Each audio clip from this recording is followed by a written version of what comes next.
Good afternoon. How are you in this lovely town?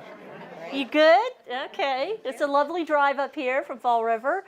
It's only 2 hours. Easy peasy on a Saturday afternoon.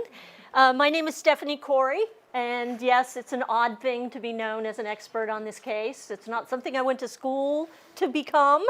There is no degree in Lizzie Borden.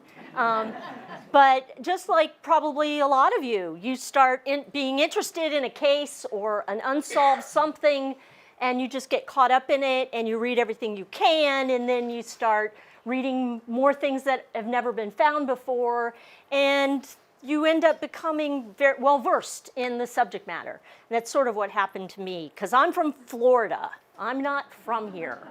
I was born and raised in Winter Park, Orlando, Florida, and so being involved in Lizzie Borden is like a trip.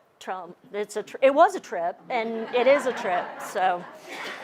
But there's a lot of myths around the Lizzie Borden story, too many to count. And so I'm just going to do a cursory examination of the case and tell you about all the things you think you know, and then try to say, well, that's not really true. So I'll tell you the real facts of the case as we know them today. Now, it's because it's 127 years later that we have more information.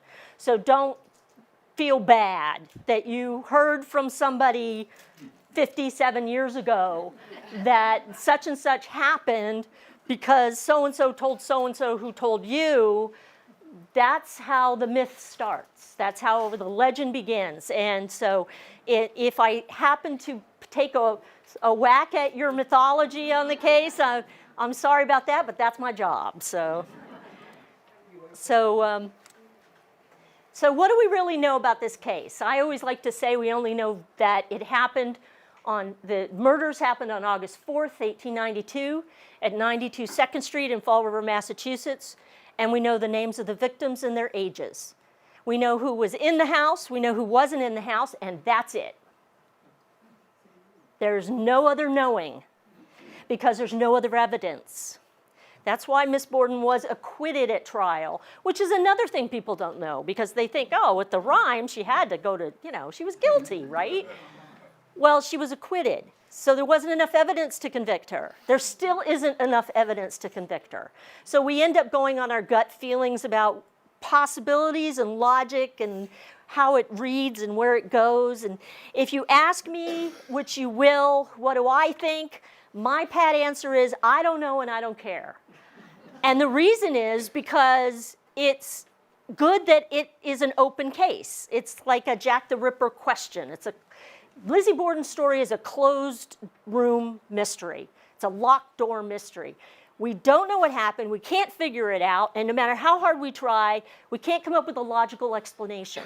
And so it completely intrigues us, and it will never be solved. Ha, ha, ha. There you go. So take that. So what do we know about the murders? What do we know about who done it? What do we know about Lizzie, herself as a person? So these are the Bordens.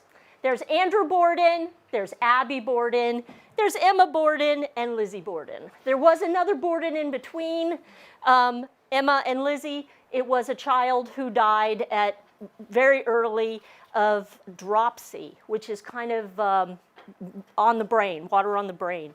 So she died. She's buried at Oak Grove Cemetery with the family. So that happens. But this is the family unit. Andrew is a self-made man. He's from the poor side of the Borden family. His great-grandfather was the guy who lost all the Borden money on his side. His great-grandfather's brother kept his money, and from that comes the wealth of Fall River. But unfortunately, Andrew's direct line died in debt. And because he died in debt, everybody since him, including his own father, had to make their own way in the world. So Andrew is a self-made man. He's not the richest man in Fall River by a long shot at all. But he was a carpenter. He owned a furniture store in Fall River with a business partner named Almy. And they were undertakers. Now, when you say the word undertaker today, you think, oh, they did embalming and they touched bodies and they, no. This is, an undertaker in the 19th century is not a mortician. An undertaker is a businessman who undertakes the business of a funeral. That's where the undertaker part comes from. So he rented the camp chairs that people waked the bodies in the parlors of their home, because there weren't funeral parlors. You put the body in the parlor, a real parlor in your house, and that's why funeral parlors got that name. So you would wake the bodies at home, and he would rent out the accoutrement for that as far as his business. He might create, build, or have built a casket of sorts, but he didn't handle the bodies, he didn't take the bodies to the cemetery, he didn't embalm anybody, he didn't touch people. So he was a businessman. Think of him as a carpenter and a furniture dealer more than anything else.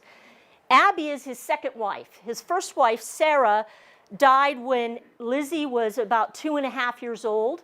She died of uterine congestion. Who knows what that is? We have no idea. It's not in any medical encyclopedia, but it sounds like uterine cancer or advanced endometriosis or something like that. So that's what she died of. So Lizzie's 2.5. Now, Emma is 9 years older than her sister. So Emma is born in 1851, and Lizzie's born in 1860. So when Mama dies, when Lizzie's 2.5, Emma is 11.5. So she remembers her mother. So throughout the rest of her life, she refers to Abby as Mrs. Borden because she had a mother that she recalled. Whereas Lizzie didn't recall her mother at all, and so she referred to Abby Borden as mother up until 2 years before her death. Then she started calling her Mrs. Borden, and there's a reason for that, which I hope to get to. And then we have Lizzie. So Abby marries Andrew when 2 years later. So Lizzie is what, almost 5, and her sister is 9, 10, whatever, right? Well, 14, yeah, let's say that. Math is not when I'm standing up, forget it, okay. So this is the family unit. Now, at the time of the murders, Emma is on Fairhaven. You can't get there from here, as they say in Maine. Can't get there from here. You can't get there from here. So she didn't come back and do the murders and then leave again. It's not possible. So she's in Fairhaven visiting the Brownells, who were family friends, but also her dressmaker. So she's going to get her clothes made, and she's staying there for a period of time for that to happen. And Lizzie is back and forth and doing this and that and in the house. So the only 3 people that are in the house that are family members are Abby, Andrew, and Lizzie. And then you have, of course, the 2 other side people, which is Bridget Sullivan, the family maid, who was in the house at the time, but has a perfect alibi because she was told by Mrs. Borden to go clean the windows inside and out. So at the time of Mrs. Borden's death, she was outside talking to the maid over the fence at the Kelly house. And at the time of Andrew's murder, she was actually upstairs taking a rest, a lie down, before she had to come up with the noon meal. So she was resting. John Morse is the odd duck here because he comes out of nowhere and visits. John Morse is the real mother's brother. So he's Sarah Morse Borden's brother, John Morse. And he lives out west in Hastings, Iowa, and he has a farm there, and he comes east all the time, and then he leases out his farm, and then he does his horse trading and his cattle trading here on the East Coast, and then he goes back. So sometimes he's here for a whole year, and sometimes he's here for just a short amount of time. So he shows up Wednesday, the day before the murders, unannounced, and he's got some business with Andrew because he's got some cows that he wants to buy, or some cattle, let's put it that way, that he wants to buy from Andrew. So he's in town for a brief period of time, and he ends up staying at the house Wednesday night into Thursday, and in fact sleeps in the room where, in fact, Abby was found dead the next morning. But he has a perfect alibi during the crimes. He is told that his niece and nephew are here from Minnesota, and they are on Weybosset Street. So he goes to visit them in the morning, and his perfect alibi is the fact that when he comes back, he's on a streetcar, and there were 7 priests on the streetcar. So he said, I was having an alibi. 7 priests saw me on that streetcar. And sure enough, they found the streetcar conductor, and he goes, yep, there were 7 priests on that. It was a sight to behold. He didn't remember Morse, but he remembered the 7 priests. So Morse has an alibi. So Morse has an alibi. Bridget has an alibi. Emma has an alibi. The only one without the alibi is Lizzie. What does that mean? I don't know. Here is Mrs. Borden as she was found on the morning of the murders. She was killed around 9:30 in the morning. She had gone upstairs to tidy up and put back together the guest room where John Morse had stayed. And she was making the bed and doing the pillow shams when someone approached her head on, face on, because her first wound is to the right side of her head and hit her right here between her ear and her cheek and created what's known as the flap wound. Her ear was bent that way from the skin. She turned and then was felled as she lay on the floor and attacked from behind with a hatchet. She was attacked 19 times. So 1 to the face, 1 to the back, and then 17 to the top of the head. So she was felled quite disgustingly and overkill. So this is Abby Borden. Now she's covered with a sheet at the bottom. That's not her skirt, because they had put a sheet on top of her, and then they pulled it back when they pulled the bed back also and took a picture of her lying there with the bed removed. So that's a sheet that's been pulled down. So she's gone. Now they know she died earlier than her husband because of the blood was coagulated. And when they investigated the stomach contents at Harvard, Dr. Wood determined that her level of digestion was very low. They had both eaten at the same time, but she had undigested food in her system, whereas Andrew, who was killed at 11, his food was almost all digested. So they determined based on that. They didn't do lividity tests. They didn't put a thermometer in the liver in order to determine the exact time of death or as close as they could get. But they were very advanced in that regard up to then. This is Andrew Borden, and as he was found in the sitting room downstairs, Abby's above him, and he was felled around 11 a.m. in the morning. He was attacked while he was laying down, apparently, and he was attacked from behind with a hatchet, and he had 11 blows to the head, actually piercing his eyeball in 2, his left eye. It was a sight to behold, apparently. It was disgusting. Now, these are not crime scene photos. These photos were taken at 3:30 in the afternoon at the end of the day. The bodies were put back in the positions where they assumed they were or when they were first seen. So there's lots of changes. For instance, Abby was actually sat up and they looked at her wounds and they put their fingers in it, and there was like 4 or 5 doctors in the house, and they examined her and then they put her back down. So she was moved around, he was moved around and then replaced. So these are only evidence photos for the jury. These are not crime scene photos like we think of, oh, that's exactly where it was, that's exactly what it looked like. What's the ghost? Who was the movie? It's just somebody moved. It's a very long, big camera that they have to do long exposures. And it was just a police officer who moved. It was probably a detective. And he was standing in the corner and he couldn't stand there long enough. You know, Andrew's not moving, so that's why he's in focus. Right? He'd better not be. Popular myths.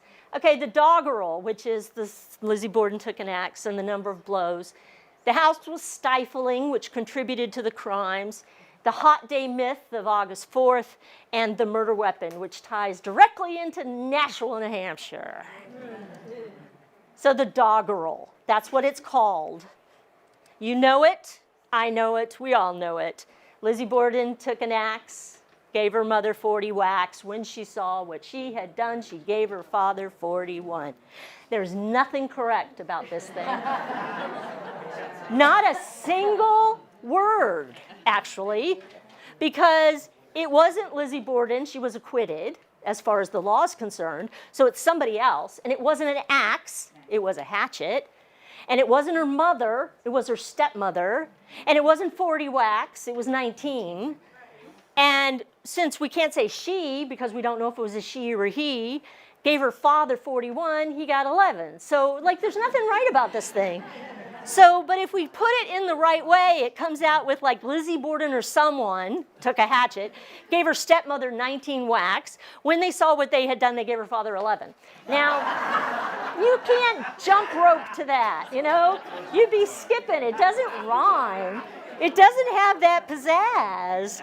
So I came up with something that's sort of accurate. Some mean person, right, took a hatchet, gave Abby 19 whacks without a racket. 90 minutes after that, Andrew got 11 whacks where he sat. Again, it's not going to replace it, but it's accurate. Accurate. The house was stifling. This is something that writers wrote about up until the time when the house was actually open to the public.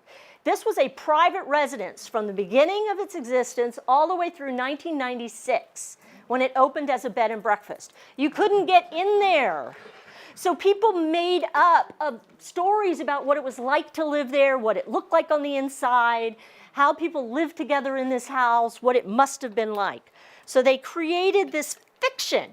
So Edward Radin, in 1961, now that's many years before anybody could get in, said that number 92 looked completely out of place among its more elegant neighbors. Severely plain and narrow, crowded effect, narrow interior, and a series of small boxes. That's not true.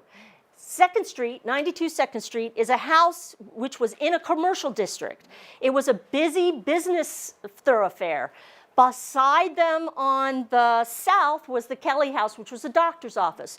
Behind them was the Shagnon House, which was a doctor's office.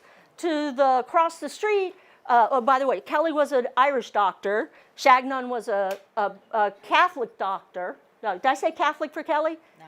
Catholic was a Kelly. Kelly was a Catholic. Shagnon was a Catholic, French Catholic. And then catty corner across the street was Dr. Bowen's house, Protestant.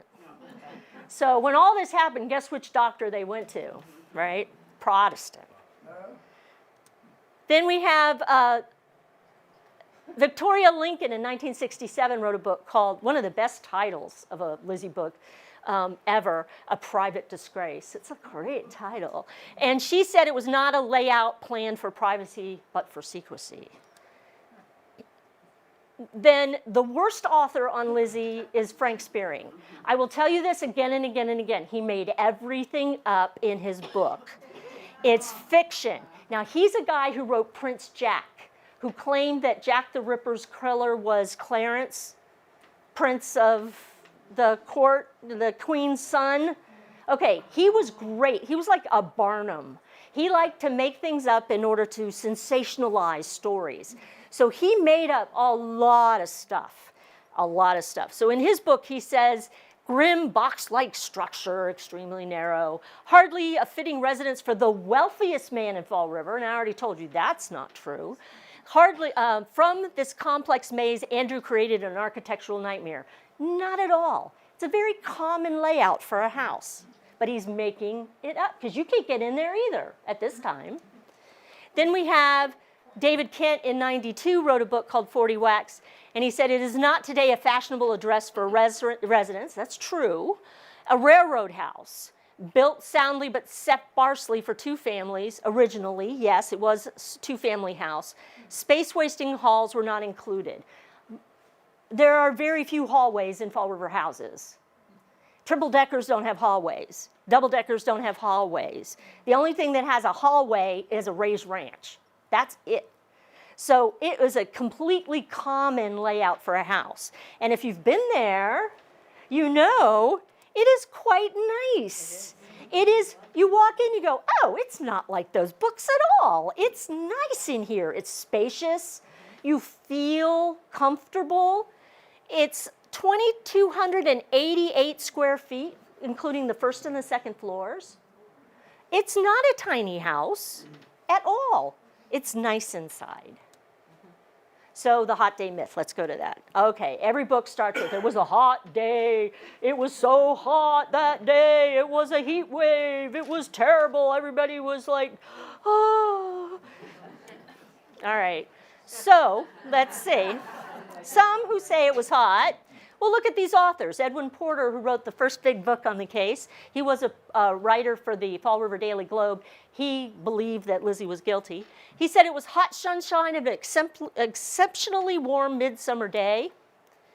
Actually, it's August. That's not really midsummer, maybe. Edwin Pearson in 1937, who was a librarian, wrote, a sultry day of a typical August weather, a day as the hours advanced toward noon of almost intolerable heat. Victoria Lincoln in 1967 said it was hot even at dawn. It became the hottest day in memory for those who lived in Fall River. Robert Sullivan wrote, the newly risen sun was blazing hot, signaling that the severe heat wave which has prostrated Fall River for 3 days was continuing. He writes nice. And Frank Spearing, remember him? Temperatures were hotter than anyone remembered, well over 100 degrees. No. No, it wasn't. The Fall River Daily Herald said it was 74 at 8 a.m. The Evening News said it was 79 at 11 a.m. And the United States Signal Service recorded that it was 67 at 7 a.m. and 83 at 2. In fact, the heat wave had broken the week before. Now, I know humidity is not measured here, and I also know humidity in Fall River is a killer. You're right on the Taunton River, you're right on Mount Hope Bay. It can get sticky, gross, hot when the temperatures are even low. So they don't determine humidity. So perhaps humidity played a big to-do in this case, but we don't know because they didn't measure humidity then. So who started this hot day myth? Why did they come up with this idea that it was so darn hot that day? Well, Hosea Knowlton, who was the prosecuting attorney, the district attorney, in his summation, referred several times to how hot it was that morning and that the barn loft was the hottest place on this hot day in this hot city, in this hot country. So he's trying to buttress their contention, the prosecution's contention, that Lizzie lied about going to the barn, because that was her alibi, that morning to look for sinkers and to eat pears because it was too hot for her to be in there. And so in the process, from the trial transcripts, he created the myth of the hot day. Because it was a year later that the trial happened. And who remembers exactly what the weather was like that day? So the murder weapon. Oh, that's you, Nashua. That's you. Okay, I have some things to share with you, and I'm going to pass them around. Several axes and hatchets were found about the house, all tested to see if they were the murder weapon, and everything was tested to see if there was blood on them, and there wasn't. But back then, they couldn't tell type of blood. They could only tell whether it was animal or human. There was no human blood found on any of the hatchets or axes in the house. And the closest match for the wounds on the bodies after the heads were removed and boiled and they looked at they fitted weapons into the skulls, the closest was something called a handleless hatchet. And this is the handleless hatchet at the Fall River Historical Society. They have all of these things because when she was acquitted, all of the evidence was given to her lawyer. They weren't going to try to find who did it beyond her. And so they said to her lawyer, here's all the evidence that we presented at trial. And he said to Lizzie, what do you want me to do with it? And luckily she said, I don't care. So he stored it up in his attic for years and years and years in a hip bath. And then it was all donated to the Fall River Historical Society. So that's why they have the largest collection of trial evidence and things related to Lizzie Borden in the world. So here is the handleless hatchet. See, it has no handle. And it didn't have a handle back then. Now, this is what's known as a carpenter's hatchet because of the little indentation for taking out the nail and the hammer on the back. It's also made by the Underhill Tool Company in Nashua, New Hampshire. This is not an Underhill hatchet, but this is a modern craftsman carpenter's hatchet, so you understand what it is. Now, I bought a hatchet here on eBay to bring to you an Underhill. It's not the Hatchet. I'm not going to swing it or throw it around. But Pete Vincent, he bought one that's almost exactly the Hatchet. Mine's a little bit bigger. His is exactly right. It's the exact right poundage. It's the exact right head. This is exactly the Hatchet. So I'm going to pass them around. You may not keep them or use them today. Please.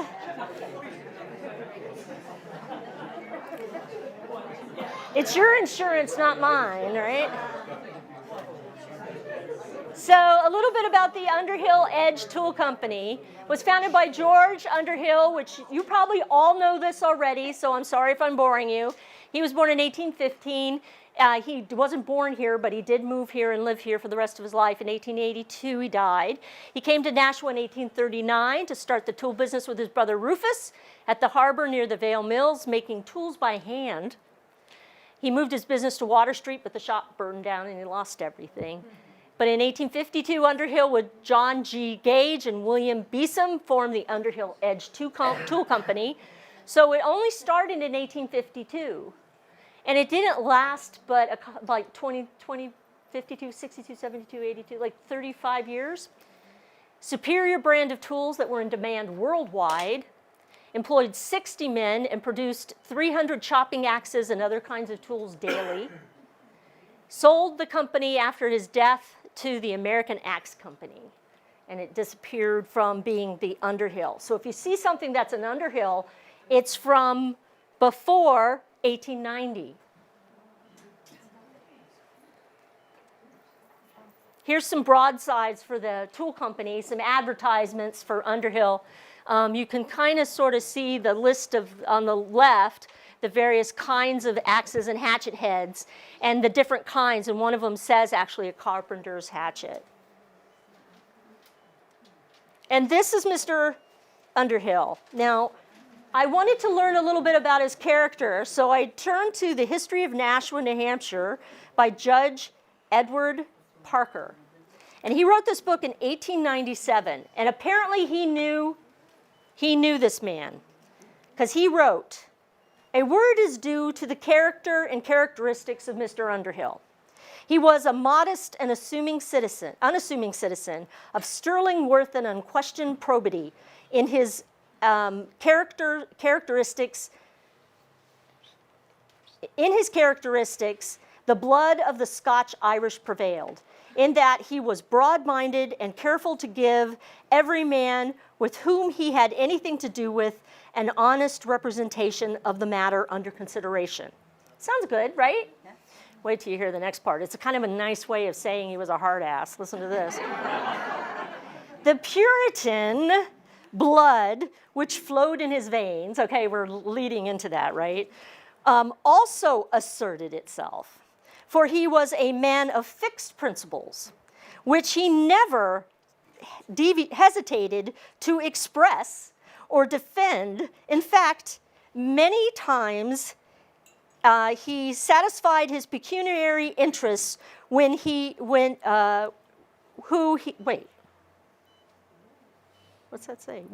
left off an N, when he believed he was right, rather than yield to what he thought was wrong. Thus, in George Underhill, we see a man who did praiseworthy service in furthering her industrial interests of Nashua, whose influence was always in the right direction, and who deserves to be remembered as one of the fathers of a city that has a bright future before it." So it's a very even-handed, nice way of saying, man, this guy thought he was right all the time. But that's okay. That's all right. I mean, that's who he was. That's the man. There's Mr. Underhill. So a fun fact, Lizzie Borden, at her death, had a book in her personal library called With Edged Tools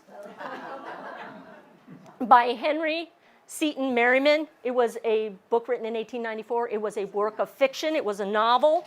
And it was a story about the coming-of-age novel and a comedy of manners, romantic involvement, outdoing class peers, and witty characters. So it isn't about axes and hatchets. Interestingly, though, the edge tool thing, right? Because people look at it and go, oh, she had a book of axes? Oh, my gosh. No, she had several books by this author in her library. So who done it? Oh, goodness. Who can we say did it? Well, authors will say Lizzie or Bridget or Emma, even considered. Billy Borden, the illegitimate son, which is ridiculous, and a contract hit, which is an idea. Yeah, they hired somebody to do it, and it wasn't her. So those who think that Lizzie did it are a lot of books think that Lizzie did it. A lot, and there's more than this, but they wouldn't fit on the screen. So there's this many that thought she did it. And then the Emma who done it club has only 2 people in it. And Donnell just wrote the second one, Donnell, this was a dream she had that she put on paper. So Spearing, of course, there he is. Emma dressed up like a boy and came in on a carriage and killed him and then went, yeah, right. Okay, now someone else, who knows who, nobody did it, right? So these are those. And there is actually a book that says nobody did it. It's the first book on the list, Todd Lundy. It's a wonderful little book that was written in 1893. It's a little pamphlet book. You can get it online for free and read it. And it's a logical explanation of the murders, and it pretty much says if Lizzie didn't do it, then nobody did it. Therefore, nobody did it because Lizzie was acquitted. So it's a lot, it messes with your head, let me tell you. So popular myths about Lizzie Borden, there are many. There's the idea that she was a kleptomaniac. There was the idea that she destroyed the run of Porter's book when it was first published, that there was a troubled family dynamic in that house, and that she was a strange character. Strange in terms of like weird strange, like deviant weird. So the kleptomania. There is no evidence to say that Lizzie stole anything from any place at any time. The shop owners in Fall River kept logs of sales, books, receipt books, and when someone would come in and pilfer, they would write down the person's name and send the bill to the father or the husband. Because it was actually more common than you'd think. Because in the beginning of the idea of shopping downtown, they began these elaborate storefront attractions where you'd want to come into the store. And when they started advertising their wares in the shop windows, women would go, oh, I must have that, but I don't have the money. Oh, I have a purse, you know. So it was more common than not. But there's her favorite place to shop was Gifford's, and there is nothing in their books that indicate that any bill was sent to Andrew, that she had taken anything. So this whole kleptomania thing is not true. Now, she destroyed the run of Porter's Fall River Tragedy. That was the first big book that was out on the case. The reason why there aren't a lot of Fall River Tragedies around anymore is because it was a book that was read and read and read, and then it fell apart and people threw it away. There are still available. I know people, everyone I know has a copy that's in the Lizzie Borden crowd. There's a copy for sale at the Historical Society. I have one. My boyfriend has another. I know somebody who has 3. They're there. Now, they're valued about $6.50 if you want to buy one, because in good condition, they still have value because of their age and the subject matter. But they're there. So this is how we trace this story about that they were destroyed. It starts with Edmund Pearson, and it ends with Frank Spearing, yes. So Edmund Pearson said the publication was suppressed. That's as far as he went. It wasn't. Victoria Lincoln said Lizzie bought off the printer and had the books destroyed before they hit the shops. No, she didn't. Frank Spearing goes, only 4 copies are known to exist. Lizzie bought off the printer and had all the other copies destroyed before they reached the bookshop. He's also a plagiarist. So he, when he was writing this book, called the Historical Society and asked them, How many copies are out there, do you think? And they said, oh, gobs. He still wrote this. Troubled family dynamic. This is a picture from the movie with Elizabeth Montgomery that we all know. Lizzie was her father's favorite. Andrew was a skinflint. Abby was a practical wife and housekeeper, but they had a loveless marriage. There was incest or abuse in the story. Lizzie returned from her grand tour in 1890, a changed person, and it was a society of silence. And people didn't talk about troubles within the family and all that kind of stuff. My thing is there's no evidence of any of that, so I ignore it. And it's just our 21st century mind trying to explain the behaviors of people who lived 127 years ago, and that's not fair. It's also a way of demonizing the victims to make it look like they deserved what they got, which we don't know that that's true. And I won't do that to these people because I don't care what they did, nobody deserves to be hatcheted to death, okay? Sorry, that's just gross. So I'm gonna just pick one of these and talk about it. Andrew was a skinflint. Now you've heard that. You know that you've heard that he was a cheapskate. Everybody talks about him being penurious and a Yankee who just kept every penny and was mean old man. It was a mean pill Sam. He used to take mean pills because he just didn't want anybody to have anything, and he kept all his money, and not at all, okay? Andrew Borden was not a mean pill Sam. He wasn't. He purchased 2nd Street in 1872. The family had been living on Ferry Street in a triple-decker house, a 3-decker house, with 2 other families that were part of the family. So his father's family and his half-sister's family. There were tons of people in that building. He took his family out and he moved into a private residence that had been a 2-level, a double-decker, and he created a single-family home out of it. He took the kitchen that was upstairs out. He remodeled the house and made it livable for the women. Remember, he lived with women. He installed water as soon as it was available into the house, a bit unlike what you hear. There was running water in the kitchen. There was running water in the pump room. There was running water in the barn. He installed steam radiators and got rid of the fireplaces. He had a flush privy in the cellar. Yes, it was in the cellar. Yes, it was a privy. It was a 2-seater with 2 separate doors. It was enclosed, but you could pull, and it was like the old crapper, you know? You pulled a string, and it flushed. So it's like a beginning toilet, like we know of today. So it wasn't this horrific, horrible outhouse situation, but in the cellar. He bought the family a summer home in Swansea, which still stands today. So when it was really hot in the city, they could go across the river where it was cooler, and they could spend the summer there, weeks, weekends, whatever. Then the house property went all the way down into the water, and he owned a farm there. He owned the lower farm and the upper farm. That's where John Morse went to get his cattle that day. His daughters never had to work a day in their lives, and they received allowances that covered their expenses. Not their household expenses, their personal expenses. They were cared for. He paid for their wardrobes, and both daughters had their clothing manufactured by hand by seamstresses. He sent Emma to Wheaton College for a 1.5 years, room and board, all expenses paid. He sent Lizzie on her grand tour in 1890 for 19 weeks. Now, mean pill Sams don't send daughters on grand tours. And he bought back that Ferry Street property from those daughters in 1892, a couple of weeks before the murders, and he paid them $5,000. The reason why he had given it to them was because there was trouble in the family. Abby's half-sister owned a stake in a house around the corner on 4th Street, and she was going to be evicted. So Andrew bought that half of that house for Abby's half-sister and put it in her name. And the daughter said, if you're going to do for her, you got to do for us. That's where the trouble started, over money. And it was at that point that he gave them the Ferry Street house, which was the family homestead, that they could then collect the rents, they could be landlords, they could have an income. They didn't like being a landowner.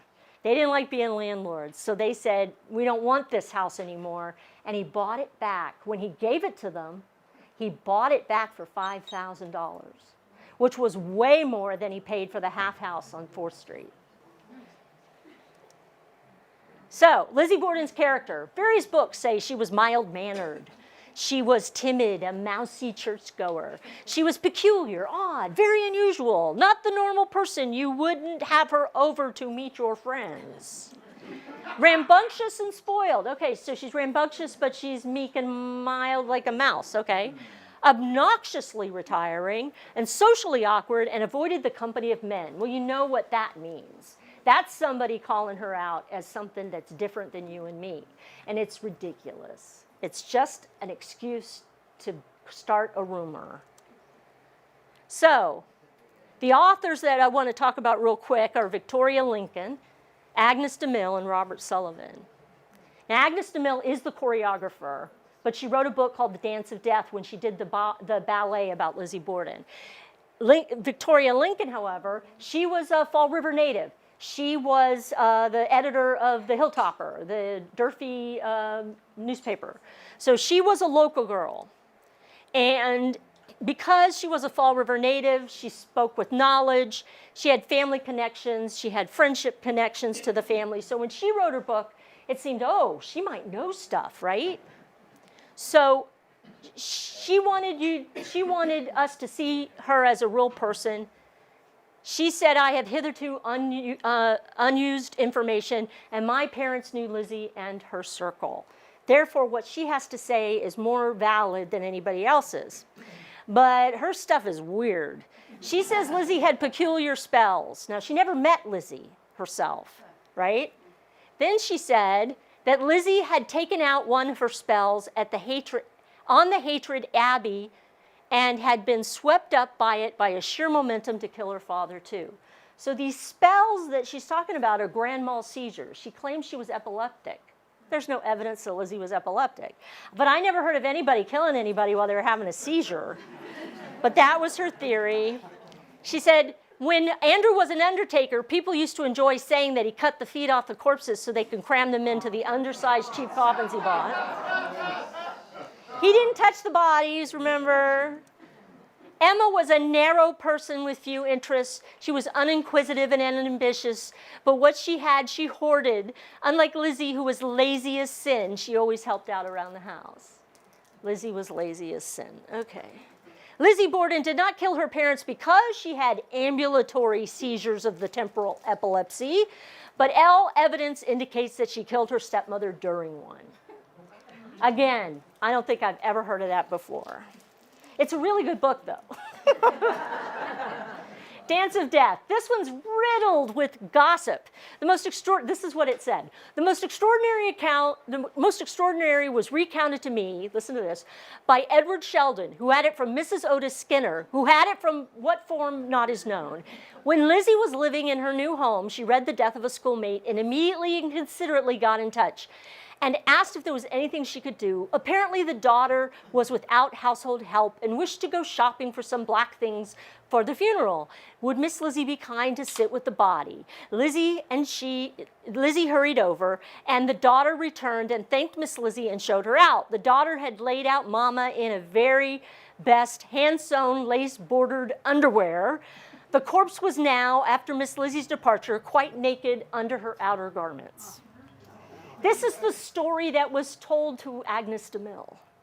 And she's writing it down in a book. Luckily, she's saying, so-and-so told so-and-so who told so-and-so who told me. So you're getting a sense of how crazy this idea is. Then she says in her book, the following scene was recounted by the daughter of Borden's caretaker farmer. Walking and chatting with Lizzie about one of Mr. Borden's farms, he noticed a cat that kept rubbing up against her skirt.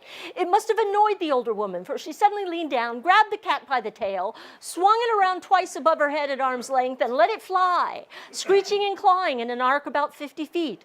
Not one whit out of breath, she resumed the conversation with her wide-eyed companion. This is a woman who had a cat, who had 3 dogs in her life, who had a bird, who donated a great deal of money to fund the Faxon Animal Shelter, who was very much into Animal Rescue League business and knew the prominent Animal Rescue League women in the United States. subscribed to Four-Footed Friends, knew the author. She was an animal lover. So this stuff is like so bad. Also in Dance of Death, but intercourse with most remained always self-conscious and uneasy. Whenever, for instance, Lizzie was seen with a pair of scissors or a knife or a cookie cutter, anything, in short, with a cutting edge, conversation died. Okay. So, and then Robert Sullivan. Lizzie had company, and my aunt had a tabby cat, and the cat was trained so that it would touch the latch and the door would open. So the cat went in where Lizzie was entertaining, and she took it out and shut the door. And then it came back in, and Lizzie finally excused herself and took the cat downstairs and put the carcass on a chopping block and chopped its head off. My aunt for days wondered where her cat was. Finally, Lizzie said, "You can go downstairs and you'll find your cat." Never happened. But this is where the stuff starts. It's just horrific. It's terrible. So those who knew her loved her. That's what we know now. Those who did not know her gossiped about her and wrote books about her. And so the myth was born. She's a Janus, two faces, to us. So I say, Lizzie, we hardly knew ye. She never married or was officially engaged. She only associated with trusted friends. She never had children. She wasn't involved in public organizations after the murders. She didn't know anyone. She didn't want anyone to know her private world. She only hired staff she could trust. She didn't want her name in the papers. Even her estranged sister was loyal to her. She didn't grant interviews, and she didn't leave a diary. So she was Jackie Onassis. And the more quiet she was, the more people wanted to know. And then they started filling in the blanks by making up things about her. So there's 9 known images of Lizzie Borden in existence at the time of, let's see, 2005, 2006. These were the 9 known images. And then the Historical Society in Fall River published Parallel Lives, a social history of Lizzie A. Borden and her Fall River. And they were able to track down the descendants of all the people who worked for her, who loved her, who she gave largesses to. She put her chauffeur's son through medical school. She gave gifts to children all the time. She was constantly generous to people that were loyal to her. She was loyal back to them just as strongly. And then they found these photos, which is Lizzie Borden as an old lady. These are unusual. They're at a picnic. She's there with her chauffeur and his chauffeur's wife. The chauffeur's wife is pregnant with the daughter she would later have, who still is alive, who remembers Auntie Borden very fondly. This is Lizzie Borden. This is Lizzie Borden. This is Lizzie Borden on the back porch of Maplecroft with one of her Bostons. She loved her dogs. This is not a woman who swung cats around the top, or chopped heads off of things. This is Lizzie Borden. This is probably 5-6 years before she died. She died in 1927 at the age of 67 of complications from a gallbladder surgery she'd had the year before.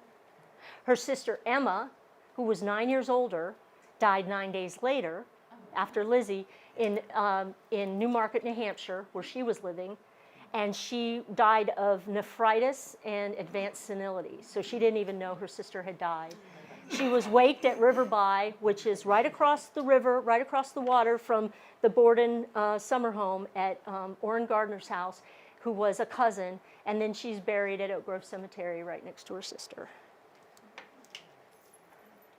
Lizzie Borden is whomever we wish or need her to be. She has become this enigmatic cipher where if you feel like you want to dress up like that on Halloween and you want to be scary like they do at Universal Studios in Orlando, they have a Lizzie Borden woman who jumps out at people with a rubber hatchet. She's become a Halloween character also. So there's this pop culture Lizzie Borden. There's that TV show that was on A&E with what's her face, where she was a serial killer. You know which one I mean? With, what's her name? Christina Ricci. Oh, yeah. Fun show, but certainly not true. And then it became a miniseries. So she's been on The Simpsons. She's famously portrayed by Elizabeth Montgomery. And in the movie, she's performing the murders in the nude, and that's why there's no blood on her. Which was a theory brought up at the trial, by the way, by the prosecution. So these things don't come out in like nowhere. Questions? I read that Lizzie had a dispute with her sister Emma. Yes, Emma moved out. Yes. And they didn't speak for the next 25 years of their life. that's right. What's with that? We don't know what the dispute was about, but it happened in 1905. Emma and Lizzie had been living at Maplecroft, which was the house they purchased after the trial, which is on the hill in Fall River. It's a little over a mile away from the 2nd Street house. They kept the 2nd Street house and rented it out, but they lived at Maplecroft, which she named after Emma left. So it was just a house. It's a large house. It's not even a mansion. It has a single parlor. It doesn't even have a double parlor. But she lived there with Emma until 1905, and then Emma split. Emma didn't go very far. She went around the corner and stayed with the Buck sisters on Lincoln Street. Then she moved to Providence, Rhode Island, and lived with the Gardners. Then she moved to the Minden. Then she ended up in New Hampshire, in Newmarket. And that's where she ended up. They never spoke again. We don't know why they broke up. We have no idea. There's theories abound. But I'll tell you what, in 1905, right, Emma's how old? She's born in 1851. You tell me. 54? Okay, she lived with her sister's whole life. She was the older sister. She was given the task by the mother on her deathbed to take care of Lizzie. Now, I couldn't live with my sister, who's 8 years older than me, forever. We would have a fight over something stupid and never speak to each other again, easy peasy. Because if she's going to tell me how to live my life every minute, I'm not going to put up with that. So we have if you're a guy, you might not understand that, but if you're a woman who has an older sister, you know exactly what I mean. You just don't want to live with your family your whole life, you know? It's like you need space. So we don't know what the breakup was about. But no, they never spoke again, but Emma always defended her sister, always said nice things about her, never said in public that she thought she was guilty, always defended her innocence. So we can't say that it was about that. Other questions? Yes, sir. The hatchet that was used. Yeah. Well, it wasn't used. It was presented at trial as a possible murder weapon. Okay, but it didn't have a handle. Right, so it wasn't the murder weapon. Was there a broken handle? Well, there was a controversy about the handle because at some point they said they saw the handle and then it disappeared. So the police lost the handle. But it was separated when they found it. So the police lost the handle, but it was the right size, that's all. They never found the murder weapon. That's another thing. Where did it go? Like Lizzie hung out there. She didn't go away after the murder. She was there. They searched the place like crazy. They searched it again and again and again. They even went up on the top of the roof, the police did. They did thorough searches of all the clothing, of all the rooms, of all the barn, the privy. They got into the well. I mean, they looked for a murder weapon. They never could find one. Whoever did it could have taken it with them, right? But who was that? Or it could have been a murder-suicide, right?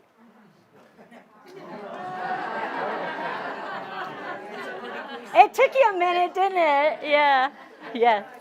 So it was in the 1800s, so I'm thinking, with the DNA, they didn't have the No. stuff that they had They didn't today. even have fingerprints. They didn't even know how to type blood. They didn't have fingerprints. They didn't have DNA. They had basic blood spatter analysis that didn't even figure into, they just guessed where people were. It's not that the police were incompetent, it's that it was 1892. It's just the way it worked, yes. I know the whole focus was on Lizzie Borden, But was there any documentation of possibly looking into another murder suspect? Well, yeah, the police have a huge list of murder suspects. I have a website called LizzieAndrewBorden.com. Lizzie Andrew is her middle name, Andrew, named after her father. So her middle name is Andrew. So LizzieAndrewBorden.com, and it lists all the suspects that the police investigated. It's quite a lot of people. They lighted on her right away, though, when they interviewed her, because she wasn't behaving as she should. She wasn't hysterical and crying. She wasn't acting like a woman. She seemed, you know, and people handle grief differently. Plus, she discovered the body of her father.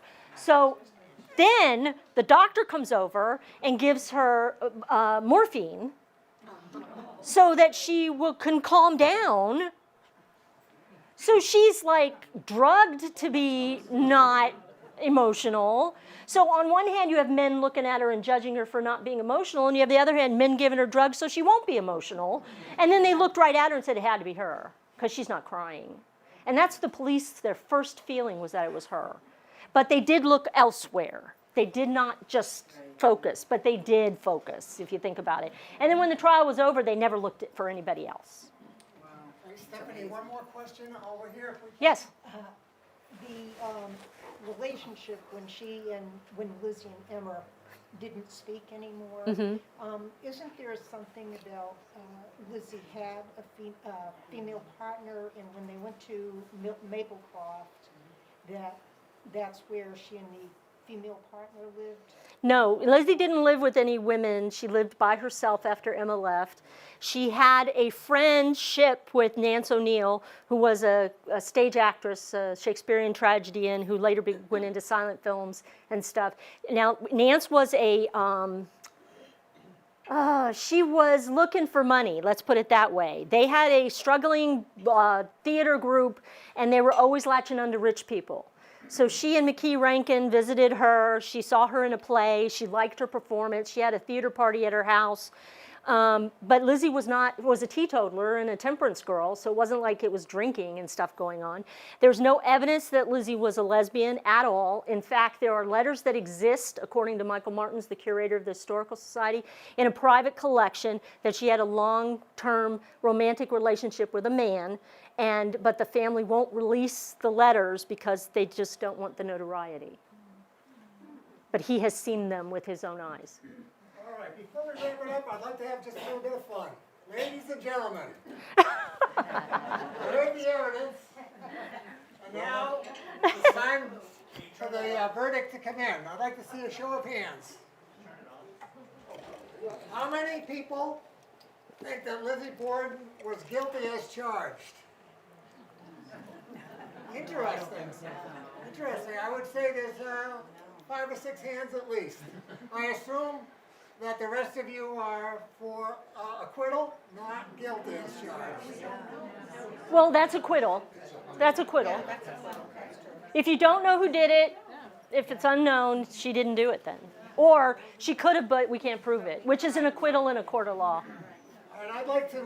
That happens all the time, by the way. They do retrials of this all the time, and she's always found not guilty. I'd like to thank Stefani for one of the most interesting answers we've had.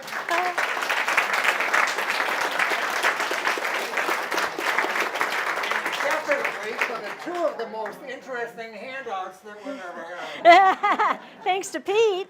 And where are those hatchets now? All right.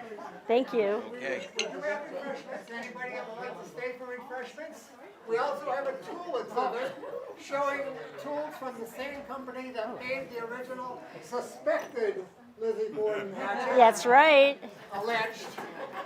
And that exhibit is upstairs. Anybody would like to see the exhibit with that manufacturing company, you're welcome to.